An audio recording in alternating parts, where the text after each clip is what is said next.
federal court in Louisiana will decide if a new state law that requires the Ten Commandments to be prominently displayed in public school classrooms will go into effect in January of 25.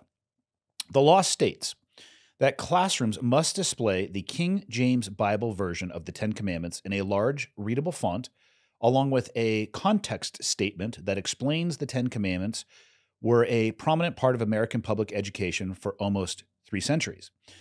Several groups, including the ACLU, are arguing that the display is a violation of the constitutional protection of the freedom of religion.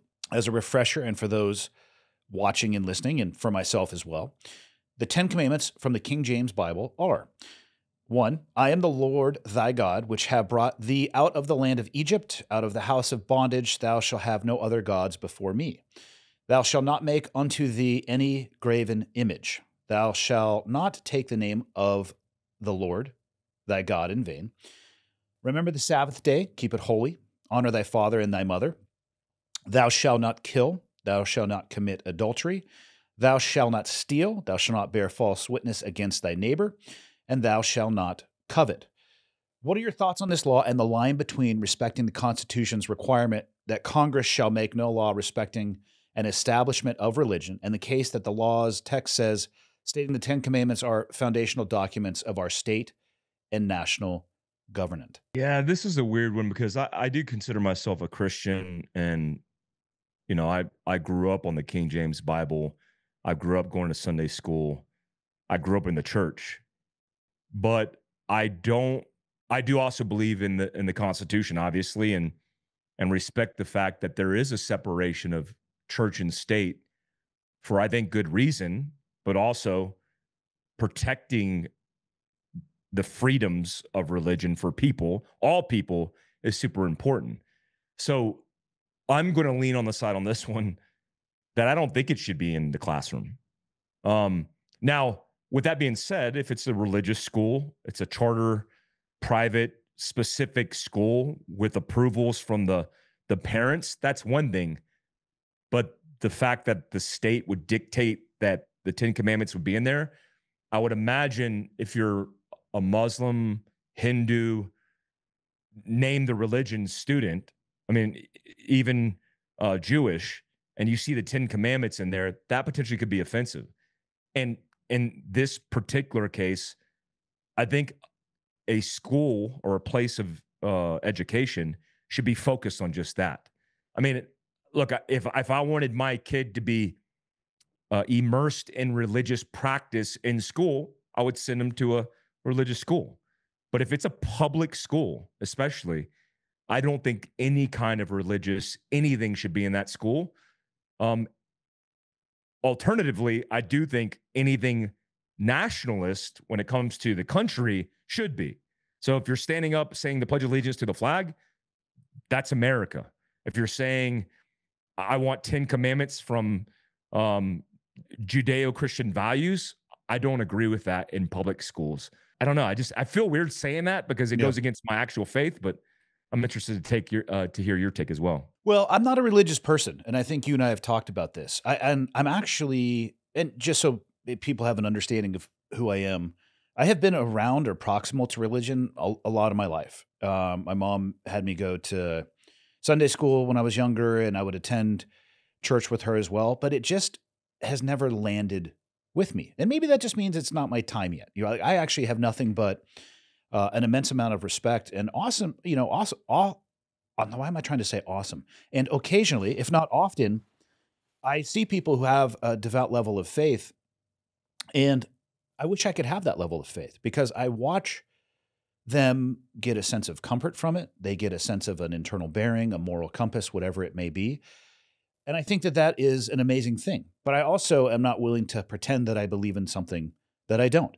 So I have nothing but respect for people who believe whatever they believe when it comes to their religion. And at the end of the day, it seems like the vast majority of religions are a very good architecture and infrastructure or a skeleton for a moral compass and code that would probably point people largely in the right direction. Like, how could I possibly be against that? It just has never landed for me. I lean on the same side that you do on this one. I don't know how you promote one sect of a religion without in some way squeezing somebody else out. So what I would rather see protected in public schools is the ability for groups of people, say you fall into this particular Christian ideology. I would like to see protected your ability to gather outside of something that is necessarily promoted by the school itself in a space that could be provided by them and talk about the things that you have faith in or hold to be true. For every religion should have the ability to do those things. And I think that's what's important, is protecting that space where they can have those beliefs without promoting one over the other. And again, I say this as somebody who doesn't believe one religion over another, and people can freak out about that if they want to. I'm just being honest with who I am as a person. And I hadn't thought about it from the difference between a public school versus a private. Yeah, if you have a charter school or a religious school, because I see this even where I live, there's churches that have schools that are literally attached to them. Those are options that you have. And if you truly want to have your children educated parallel or proximal to that faith, you have those options as well. And then if you exercise that option, more power to you. I have nothing against that whatsoever. But I think when it gets into those public spaces, the Constitution has to apply to us all, or it applies to nobody. So we have to equally apply it to everybody. And I don't know how you would protect one particular ideology above the others without kind of squeezing them to the side. Yeah, imagine if you were Christian and you went to that school, or your kids went to that school, and you had, parts of the Quran that were mandated to be posted inside of classrooms. That would be super offensive to Christians, and it would become an issue. And so, look, I think values and ethics, like I learned character development in the Army based on the core values on a dog tag that was issued to me at 17 years old in the Army in basic training. Loyalty, duty, respect, self-service, all those components. And so I get the idea of like wanting to promote values, and they could be Judeo-Christian values, but they could also be values across the religious spectrum that don't have to be pointed to a religion. But generally speaking, I mean, killing is bad across all religions, I think. And so putting those up and stating that this is the way it's got to be, I don't know, it just seems, I wouldn't even want my children to go to that school, because I would want them to understand the importance of education, not the immersion of religion in that education. And then again, if I wanted them to have that specific, which I don't personally, if I wanted them to have that specific type of education, I would pull them and put them in that type of environment. Like, I think a lot of what's going on in school across the board, especially for public education, is a distraction from the elements that are going to benefit you into adulthood, that are going to prepare you for a future. And if we're talking about the 10 Commandments and the issues it brings about it, we're not focused on actual education that's going to benefit these kids into the future. Freedom is never more than one generation away from extinction. We didn't pass it on to our children in the bloodstream. The only way they can inherit the freedom we have known is if we fight for it, protect it, defend it, and then hand it to them with the well-taught lessons of how they in their lifetime must do the same. And if you and I don't do this, then you and I may well spend our sunset years telling our children what it once was like in America when men were free.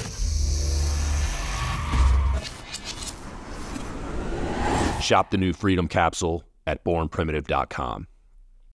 You have young kids that are yet to enter into school age, really. I mean, they might be knocking on the door of kindergarten-ish. My daughter is the last person I have in school. She's getting ready to graduate early. So kind of a different lens and optic. I'm curious, what are your plans for educating your kids? So I homeschooled them for preschool, and they started kindergarten, and I opted to put them in a charter school for their foundational years, their elementary school years, which is typically 1st through 5th grade, depending on where you're at in the country.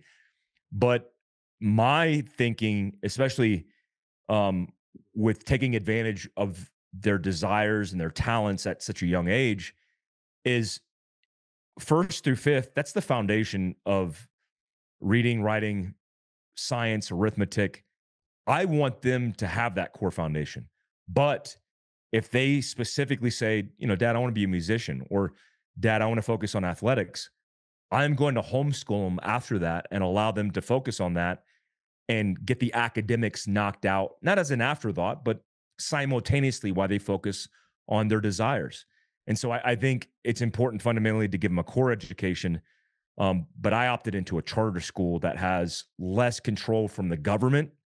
Although they have government funding from the state, they have basically a private curriculum at the charter school versus a public curriculum that's managed by, a board or, a group of people outside of that.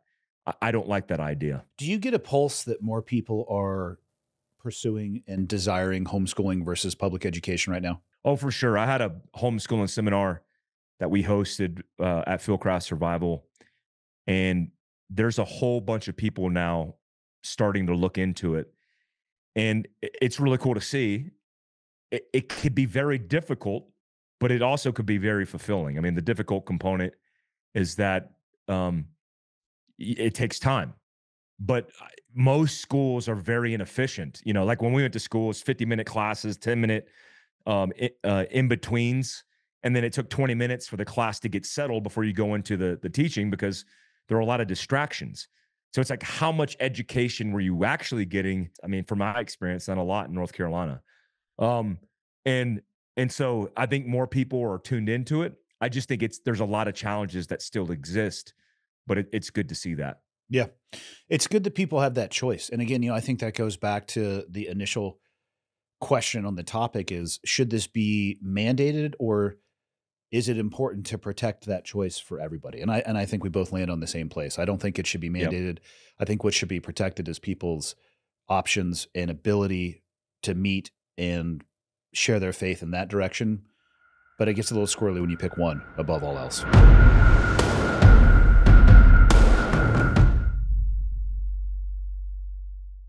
What's going on, everybody? I want to let you know about an ongoing effort in Western North Carolina to help victims of Hurricane Helene and how you can help our friends at the Sentinel Foundation.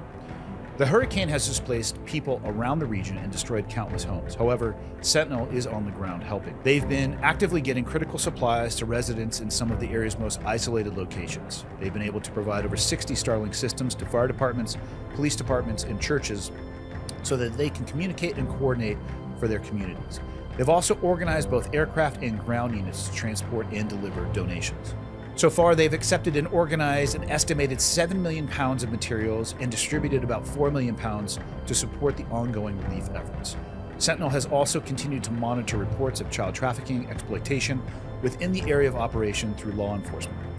To find out more about their efforts to help hurricane victims and their anti-child exploitation efforts, and to see how you can help, please check out foundationsentinel.org.